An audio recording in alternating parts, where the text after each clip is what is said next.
नमस्कार। आज श्री माघ मास कथा 21वां अध्याय आरंभ। ब्राह्मण वेद निधि को उनके पुत्र और गंधर्व कन्याओं की मुक्ति का उपाय बतलाते हुए महर्षि लोमश ने कहा, वेद निधि, यदि ये पिशाच योनि को प्राप्त गंधर्व बालाएं तथा आग्नेय मेरे साथ प्रयागराज चलकर विधि पूर्वक माघ मास का स्नान करें, तब माघ मास के अंत में इन्हें अवश्य ही मुक्ति प्राप्त हो जाएगी। इसके अलावा मेरी दृष्टि में इनकी मुक्ति का कोई अन्य मार्ग नहीं है। पाप तथा श्राप की शांति माघ मास में तीर्थ पर जाकर स्नान करने से ही होती है। माघ स्नान के प्रभाव से 7 जन्मों तक के पाप भी नष्ट हो जाते हैं। विभिन्न नदियों और तीर्थों में स्नान का महात्म बतलाते हुए महर्षि लोमश ने कहा, हे विप्रवर, महानदी स्वर्गभद्रा, कृष्णा, कावेरी, सरस्वती, ताप्ती, गोदावरी आदि किसी भी नदी में माघ स्नान करने से स्वर्ग लोक प्राप्त होता है। नैमिषारण्य में माघ स्नान करने से विष्णु भगवान का सानिध्य प्राप्त होता है। तीर्थराज पुष्कर में माघ स्नान करने से ब्रह्मा का सामीप्य प्राप्त होता है। प्रभास क्षेत्र यानी सोमनाथ में माघ स्नान करने से रुद्रगण का पद प्राप्त होता है। कुरुक्षेत्र में माघ स्नान करने से इंद्रलोक प्राप्त होता है। देव सरोवर में माघ स्नान करने से योग सिद्धि का फल प्राप्त होता है।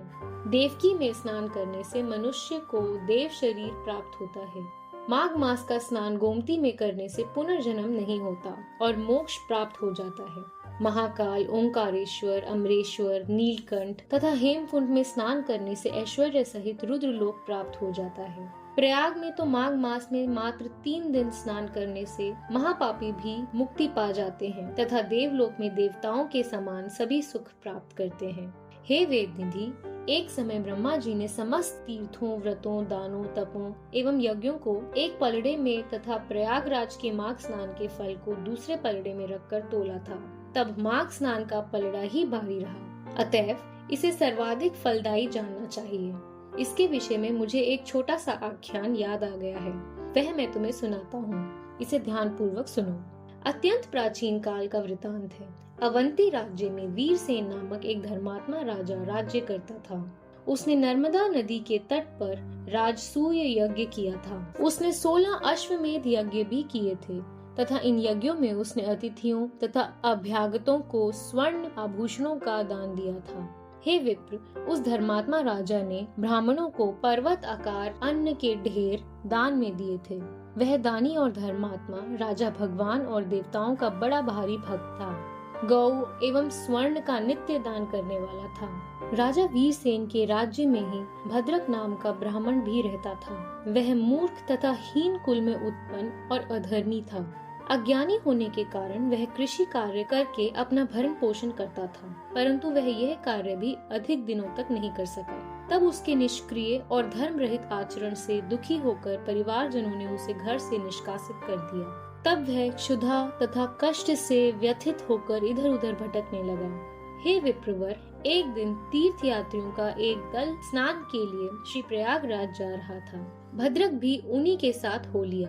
वह मार्ग में हर कीर्तन तथा हरि कथा सुनता हुआ उन तीर्थ यात्रियों के साथ ही प्रयागराज पहुंच गया। वहां पहुंचकर भद्रक ने माघ की एकादशी से लेकर लगातार 3 दिनों तक नियम एवं निष्ठा पूर्वक माघ स्नान किया। यही नहीं, बल्कि उसने श्रम कार्य कर कुछ द्रव्य भी अर्जित किए और इन द्रव्यों में से कुछ दान भी किए।